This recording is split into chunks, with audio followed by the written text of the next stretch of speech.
With Plup's recent victory at DreamHack Atlanta, where he took 3 sets off the 2 gods in attendance, some have begun to wonder if the gap between the gods and the demigods of Smash is beginning to shrink. For this video, we're going to focus on Plup's year so far to see if we can attempt to quantify exactly how far away Plup is from reaching god status. So before we can determine how far Plup is from becoming a god, we first have to define what qualifies a player to reach god status in the Melee community. I know there's tons of different ways that people define this, and I'd love to hear exactly what you think makes a god in the comments. But for my definition, there are 2 traits that make a god, being consistent and having high peaks. I chose to use these fairly general concepts for my definition of a god so that I could use data to compare gods and non-gods, instead of using more of a conceptual definition that doesn't bode well for comparison. So first, let's focus on consistency. Constantly making it into the top 8 and being able to win, or at least have close sets against the other members of the top 10, is all but required to be considered a god. To quantify consistency, I've chosen to use game win rate as the metric, because it not only shows how many sets a player wins, but it also shows how close those sets are. For comparison, I've calculated all of the top 10's win rates versus the top 10 to see how they relate to Plup's. Plup actually ends up in 4th place with a 0.1% lead over Leffen, which would more be accurately described as a tie, as one more win for Leffen would have him beating Plup. Mango is also not too far ahead of Plup, which has a lot to do with his troubles with Chudat this year, which, when taken out, put him at a more reasonable 49% win rate versus the top 10. If I had to pick an arbitrary marker to set between gods and demigods from this data, I would say that having greater than or equal to a 50% win rate would be the cutoff point. So in this aspect, how many games out would Plup be from achieving god status? Well, the simple answer would be 9 wins with his record of 61 and 70, but Plup achieving 3 3-0s against members of the top 10 without dropping a game at a tournament would be insane. So let's take a more realistic view. He would need 5 3-1 set wins or 9 3-2 set wins to reach god status with this metric. But consistency against just the top players isn't needed to be a god. You need to be consistent against everyone.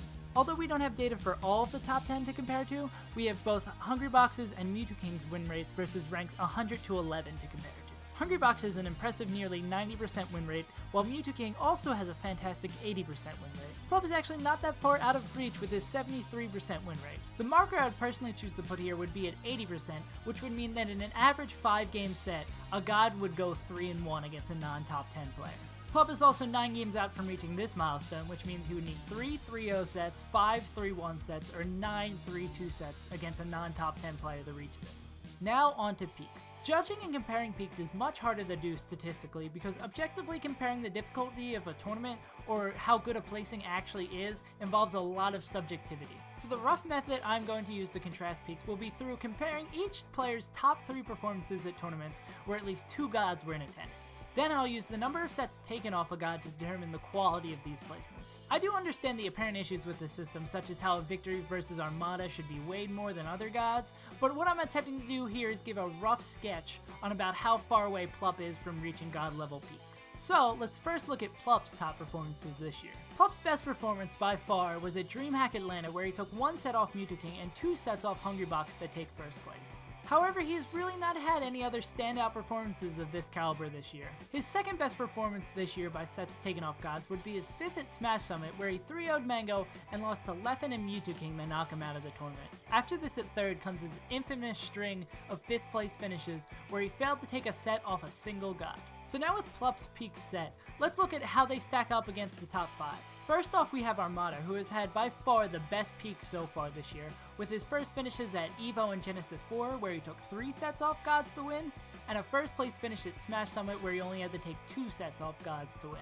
So frankly, Plup is nowhere close to reaching the peaks of Armada this year, but that can pretty much be said about every other player. Next we have Hungrybox, whose peaks this year have been surprisingly lackluster. Smash and Splash has been the only tournament this year he's won with Armada in attendance. He won Smash Rivals without having to face a single god, and his 3rd best performance in winning sets versus god was at Tampa Never Sleeps 7, where he had to take 2 sets off Mewtwo to win. Plup actually doesn't seem too far off in terms of peaks when compared to Hungrybox, but he is really much more known for his consistency than his peaks. But someone who is known for their peaks is Mango, whose peaks this year are shockingly only a little bit worse than Armada's. His best performance is obviously his first place finish at Royal Flush, where he took 2 sets off Armada to win it. After that, we have 2 really impressive performances despite the fact that they're both 2nd place finishes at Genesis 4 and EVO, where he took 3 and 2 sets off the gods at them respectively. Much like Armada, Plup's peaks pale in comparison to Mango, who is known for his impressively high highs and also impressively low lows. Mewtwo peaks are not quite that impressive, much like Hungrybox's, but even more so is seeing he has not taken a single set off Armada so far this year. His first place finish at CEO and Smash Conference only required him to take one set off Hungrybox to win them. And then, shockingly, his next best performance is actually his third place finish at DreamHack Austin, where he beat Mango to finish in third. Plup's peaks are actually arguably better than Mewtwo this year, because Mewtwo has not had a performance as impressive as Plup's at DreamHack Atlanta. Lastly, we have Plup's non-god peer and best comparison point, Leffen. Leffen's best performance this year was his second place finish at Smash and Splash, where he eliminated both Mango and Armada, and took a set off Hungrybox. Smash Summit was also a fairly good performance where he knocked out Mewtwo and then lost a close 3-2 set to Hungrybox to finish third. Just like in the consistency stats, Plup and Leffen are very close to each other, but I would personally give a slight edge to Leffen here because I think his second place at Smash and Splash is a much better overall performance than Plup's first place at DreamHack Atlanta. But I'd love to hear down in the comments which performance you personally think is better.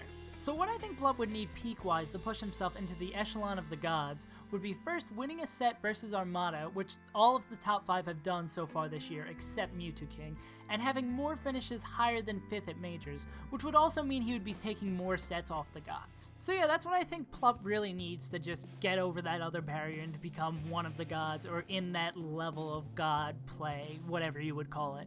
I try to take a different focus here because if I just focused on the stats, the video would be like almost identical to Mewtwo be like, oh, this character's better this stage versus this person. So I just thought I'd try something a little bit different to see what you guys like. I always want to keep it interesting and not just be like spitting out stats to you, which is also why this video is a little bit longer than the other ones. But as always, I'd love to hear what you guys think down below. In this video, there's a lot more gray area than usual, so I'd like to think where you think I did a good job at discussing this whole god and what makes a god, and where you think I failed. I'd love to hear, just so I can keep on improving for the next video and the video after that. So yeah, I hope you guys enjoyed. I've been Saves Untitled. If you want previews of videos coming up, or just want to tweet at me about what you would want to see next, I am at Saves Untitled. Also, you can leave down in the comments if you would want to see next. I really have no plan for who I'm going to do, so give me some suggestions. I'd love to hear what you guys would want to see.